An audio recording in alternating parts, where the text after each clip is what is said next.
Hey YouTube, this is just going to be a quick video of how I was able to build a stickerable bike, or this is the progress on a stickerable bike, for under 800 bucks. Started out with a Honda, I think it's a CMX 250C, not the special edition model, it's a 1986, and it's got 15K on it. Quite a few miles for a 250cc, but not a big deal. Once again, this is cheap transportation. I bought it for 450 bucks, and it needed new tires. It had just had the two tanks painted, not very well, but once again, we're going for cheap transportation, not anything spectacular. It's got some idiot marks on the tank. I don't know if you can see it on the cover there, gas cover. But when we bought it, it started up and it ran. One thing we did notice was whenever you'd pull the throttle, where is it? Whenever you pull the throttle, the carburetor, every time you pulled it, it would piss right out of there. Let's see, it's right there. Well, it turns out the person who rebuilt the carburetor to start with forgot the O-ring. They only put in the gasket. They didn't put in the O-ring. So we had to take apart the carburetor and put a new O-ring in there, but it doesn't leak gas anymore. It needed new tires, that's the obvious part. Let's see, we got something going right there to set up the wiring harness, because there's supposed to be a connector for that little hole, and it's supposed to cover the wires. We're custom fabricating something for that. Also, when the guy that we bought this from put together, he didn't even have fuel line on this. It ran, but I don't know what kind of line it was, but it definitely wasn't fuel line, so we put some clear fuel line on it. Also, the carburetor, he never connected the choke, so it started every time without the choke. So we reconnected the choke. There was a little bit of surface rust, nothing structural, but we cleaned that off. You probably will see it on the rims. You know, it is a 1986 with 15,000 miles, but it's a great starter bike. This is my first bike ever, and I always figure go with something old, crappy, and learn how to work on it. Learn how to work on a motorcycle before you even sit on a motorcycle. I think that's the most important thing, you know. With my car, we did the same thing.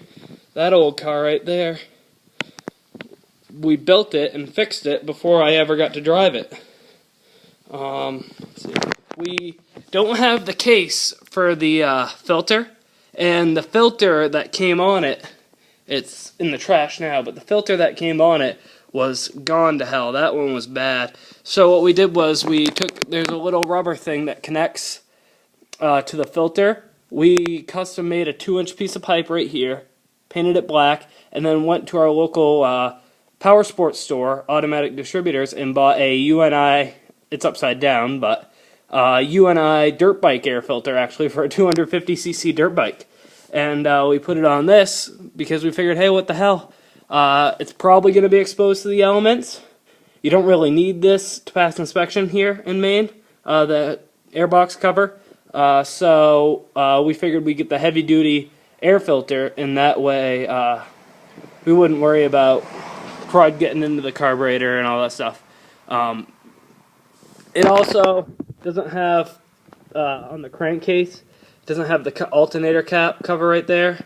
I have one coming in the mail, that and the O-ring, and there are, you know, marks and stuff like that. But once again, this is under 800 bucks, and it's going to get stickered. There's the fender all ready for prep. I'll start it up when I do, but when I finish it. But all the turn signals work right now. They're off the bike, but they worked before we took it off. And high beam, low beam work. That's where the headlight, it starts and runs fine. There's the headlight assembly. Works fine. That's painted also. So when we bought it, everything was painted black besides the rear fender, so we're just going to paint it black to save time, save money on paint. Let's see, go up here. Here are the chain guards and the turn signal lights. As you can see, this one's on there pretty good, like that. I have a feeling that this bike was dropped because there are a lot on these. Both came off the right side of the bike, and on the right side you can see the turn signals, and this one was kind of bent that way. And there are a couple other indicators that it was dropped, but once again, it's a first bike under $800. This taillight is junk. The actual cover doesn't fit on top of that, and they were using screws to hold it up. So I have one coming in the mail. Bought that online today. Here's the plate light. We took off the side reflector thingies. We don't really need them. Plate light works. And another indicator. We straightened it out a little bit, or as much as we could, but as you can see, it's a little bit bent. So, and that one's not. It looks like it's been dropped, but we straightened it out best that it could. Nobody's really going to notice anything. Here's the rear part of the seat. It's actually seat work like I've never seen before on a Honda Rebel. I've never seen it this fancy. There's the front seat, so there are the seats. Here are the tires, tube tires. Both of the tubes are the original tube, and as you can see, they're in really good shape. Barely any rust around them. The front tube is way better than the rear one. The rear one has a little bit right there, but it's not much, and they both work. Here are both the rims. We're going to be cleaning them off. As you can see, there's a little bit of rust everywhere. You know, not sparkly chrome, but hey, stickered bike, $800.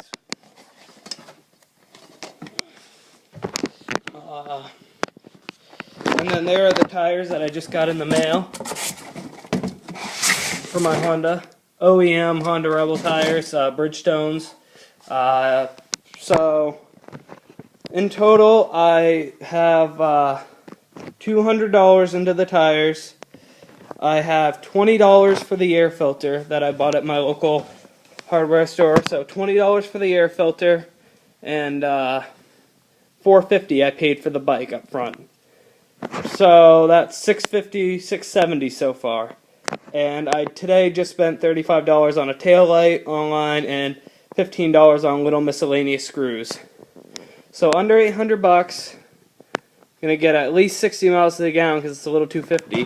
One of the things that I'm surprised at too is the speedometer actually does work, which is quite amazing. I haven't really seen, you know, my friend drives a 93 version of that one's a 500, and none of the lights work, and the speedometer doesn't work. Comes with a full set of keys too.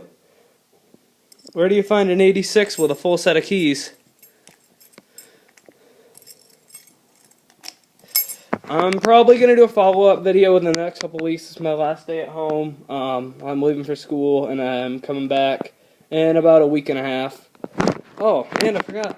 A full-on battery. Working battery. And cover painted. But I'm leaving for school.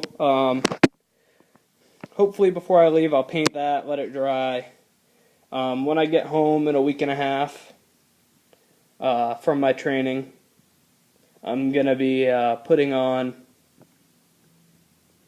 my tires and putting on my, the crankcase cover and my taillight.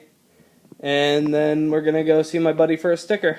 But I'm not, you know, this isn't going to be a pussyfoot around sticker. This is going to be a legitimate sticker. It's not going to be a, hey, you're my friend, let me have one. This is going to be a real, anybody can do this.